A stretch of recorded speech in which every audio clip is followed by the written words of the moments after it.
How's your summer bod coming along? I bet I can read your mind. Don't make me do it. I'm gonna do it. I'm doing it. Finish him. What? Are you blaming COVID-19 and gyms being closed for your severe negligence and dismissal of your fitness goals? 3, 2, 1, go.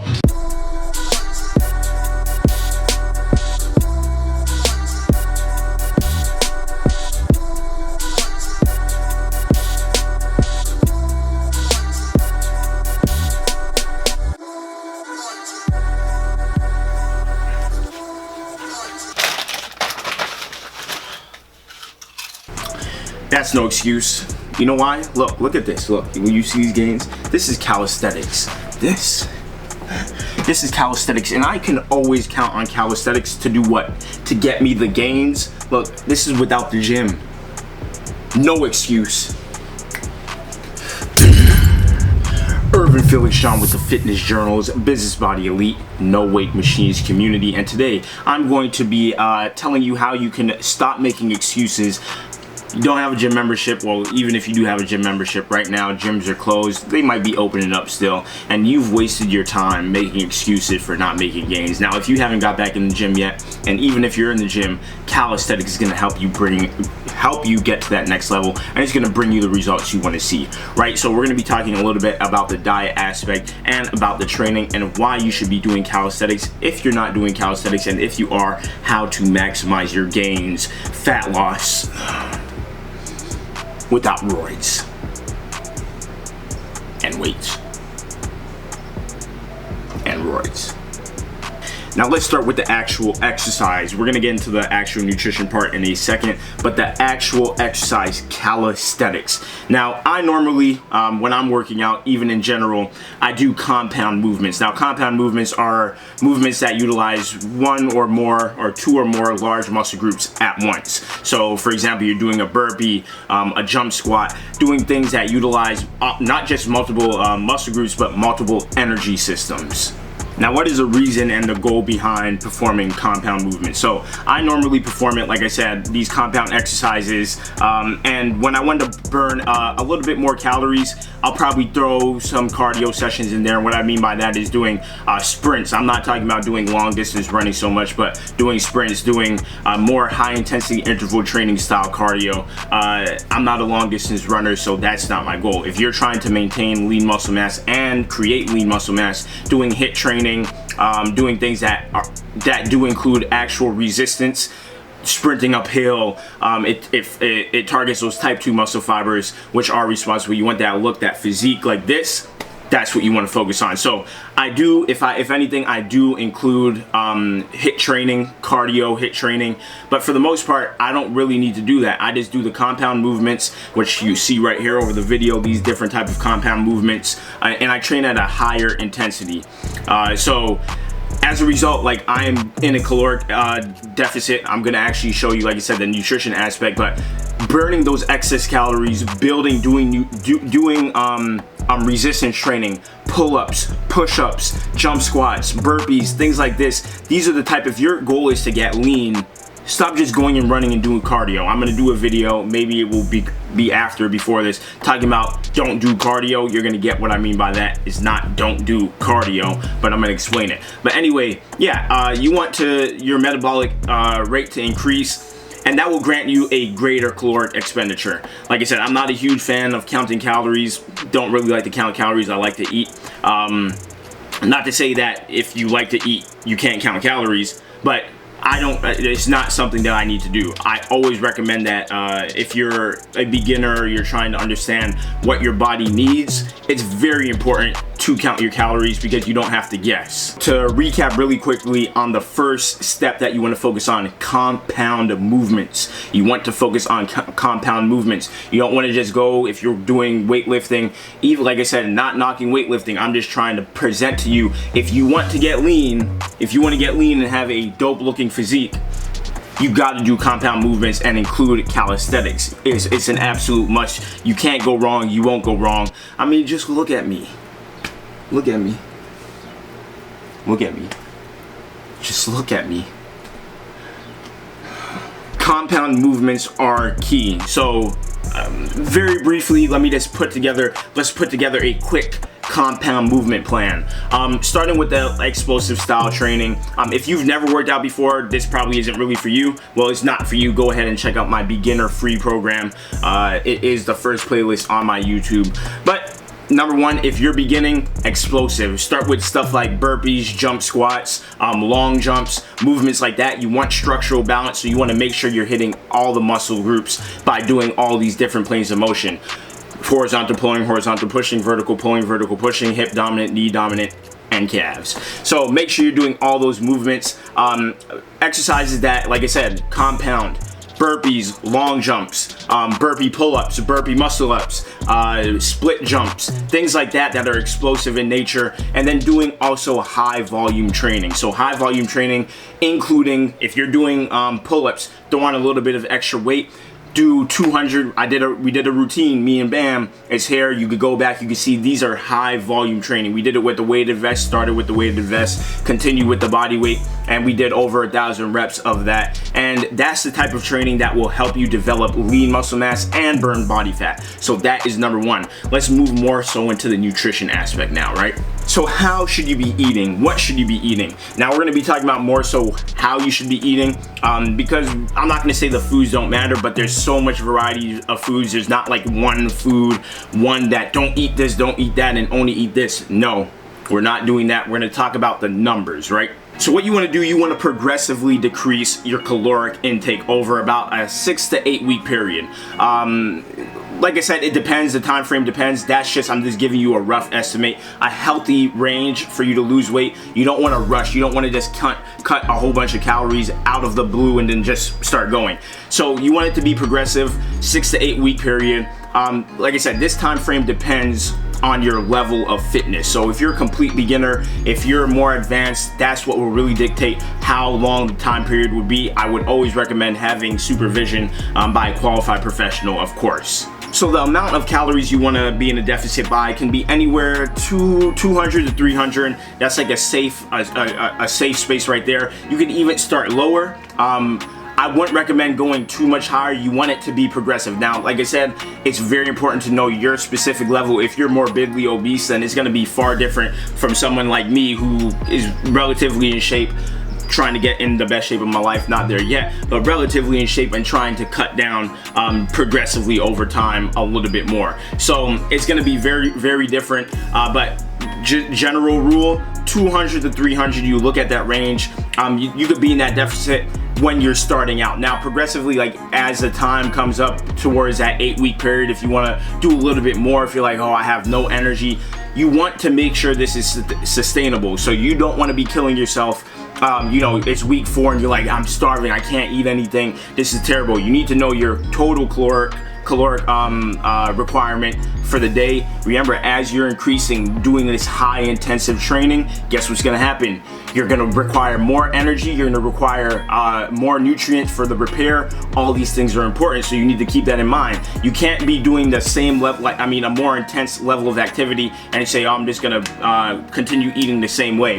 No, it's very important to pay attention, like I said, the specifics. You need to have enough energy to build muscle. You can't just cut out, say, oh, that's it, I'm just gonna starve myself. And we're gonna get into that. Do not starve yourself. So remember, when you're like cutting down, you want to make sure that your body is being repaired, because you are going to be going hard in the training as well, especially coming down to calisthenics. Fortunately, the repair, if you're just doing body weight, which you're probably not going to be doing because we're trying to level it up. We're right here right now. We're right here. Or you're right here. You're right here.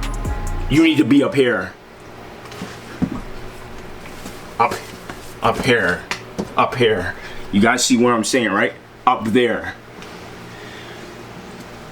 You need to make sure that you're maintaining a high protein intake, especially when you're pushing the limits. Me personally, people don't eat carbs. Nope, I still eat carbs. My carb intake, for example, like if I'm going crazy, like going hardcore, on a day where it's, for example, doing a ton of resistance and a ton of volume, I'm gonna eat a lot of carbs that day. I need the fuel. Remember, your body first line of energy is glucose. So don't deplete yourself. I'm not a physique competitor, but I kind of look like it.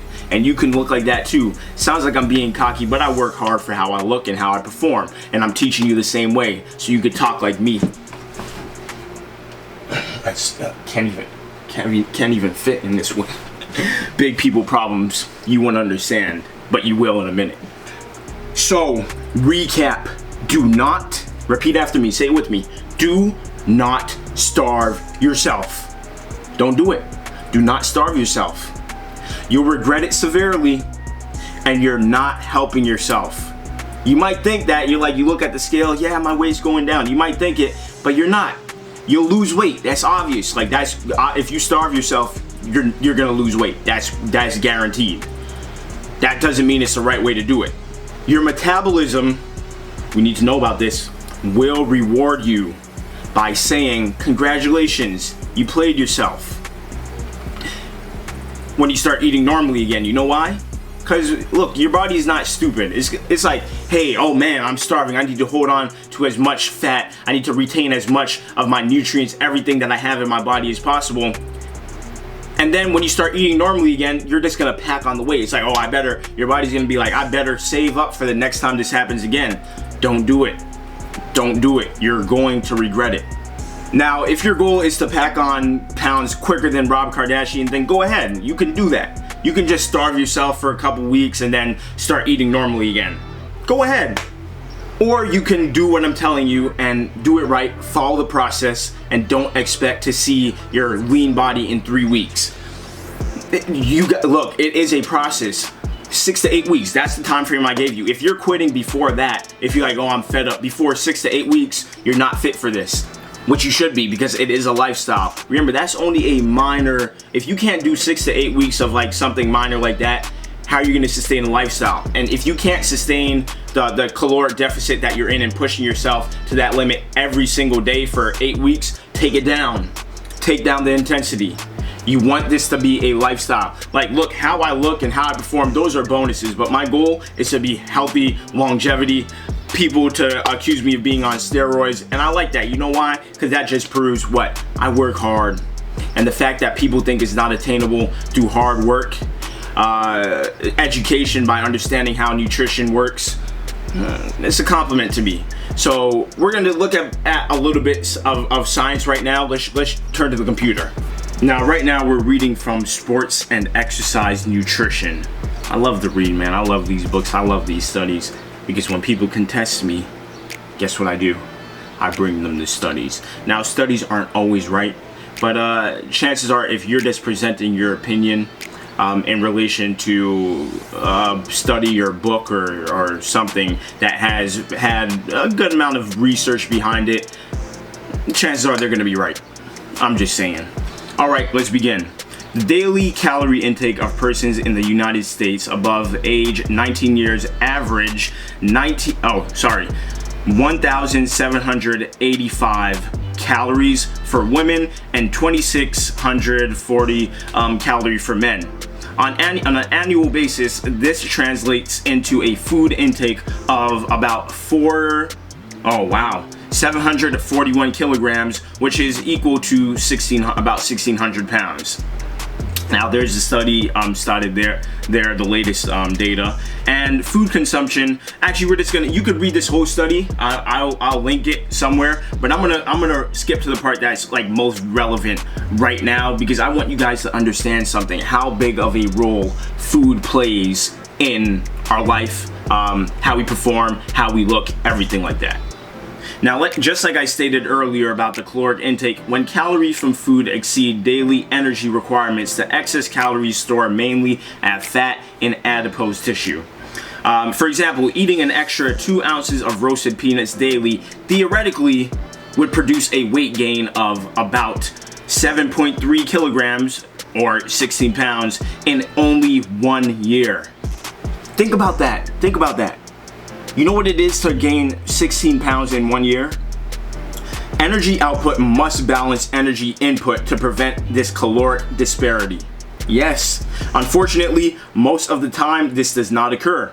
This has led to a national and a global crisis in excess calories consumption and a frightening epidemic of overweightness and overfatness, aka obesity. Now, this is like this whole COVID situation, the way people are reacting to it and like losing their minds. Yes, it is serious, but at the same time, why don't people react this way to things that are greatly in their control? Now, there's a lot of science going behind obesity. We're not going to get into that, but for the most part, a lot of people just lack the discipline and the drive to even begin moving their body, getting exercise, and eating a healthier diet. I'm not saying, like, here's the thing, you can eat what you enjoy, but here's the thing, a lot of people just eat what they enjoy and don't eat what's good for them, what's healthy for them, what helps their body develop. Keep that stuff in mind. Now, instead of spending, I'm going to read this out here, those attempting to lose weight spent over $80 billion in 2011 on weight reduction products and services, often engaging in potentially harmful dietary practices and drug use while ignoring sensible while ignoring sensible I'm about to tell you some sensible stuff, like I just said at the beginning of the video, right? Sensible approaches to weight loss maintenance. More than 2 million Americans collectively spend $150 million or more over-the-counter appetite-suppressing diet pills. They looking for the quick fix, man. They looking for the magic thing. I hope you're not one of those people. Over-the-counter, yes, appetite-suppressing diet pills that line the shelves of drugstores, health food, and fitness centers and supermarkets, not to mention sales via television, radio, marketing, mail order. Man, look, I don't take supplements. I don't promote over-the-counter blah blah blah. Not saying, like, I don't have to keep explaining myself to say that some of these stuff may be helpful, but if you are not even going to the sensible thing, hey, let me just eat my fruits today, let me eat my daily fruit servings of fruit, hey, let me just go outside and walk up and down the block, let me do that, let me just do some push-ups up against the wall, maybe I can't do push-ups on the floor, let me just get a band and do something, let me just do something sensible.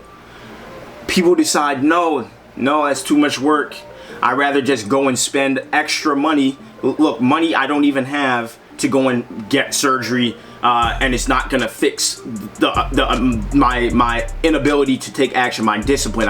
It's me going and get that surgery to make my stomach smaller isn't gonna magically make my mind say, yeah, I'm disciplined now, let me get to work, let me take action. No. Look, it's very important to understand what you're getting into before you get into it. Take precautionary steps. We have a whole community called the No Weight Machines community where we provide all this stuff. Literally, did you see the number? It said $80 billion. Billion, 80 billion. We provide this stuff for $10. And it kind of sounds too good to be true. Oh, $10 is too good to be true.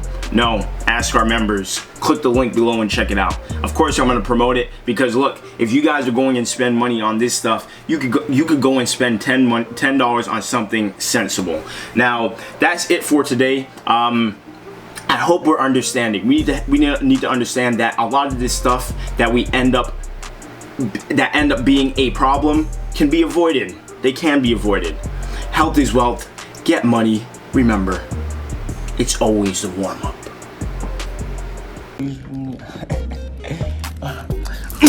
Yo, what's up, Elite Team? I want to help you, but I need you to be honest with me about your challenges. Look, are you tired of being mistaken for a toothpick?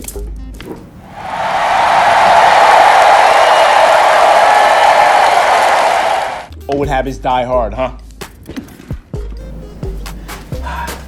Look, are you unhappy with what you see when you look in the mirror?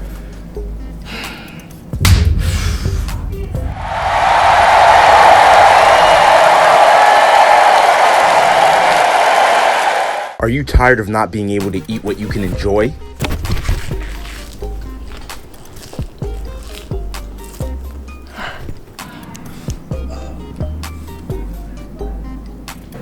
So if you're one of those people who need help achieving their health and fitness goals, send me a text Look, act now, because it's over 10,000 people who will be receiving this message. The first 100 people to send me a text, I'll give you a free 15-minute consultation call. Alright, we good there? We done?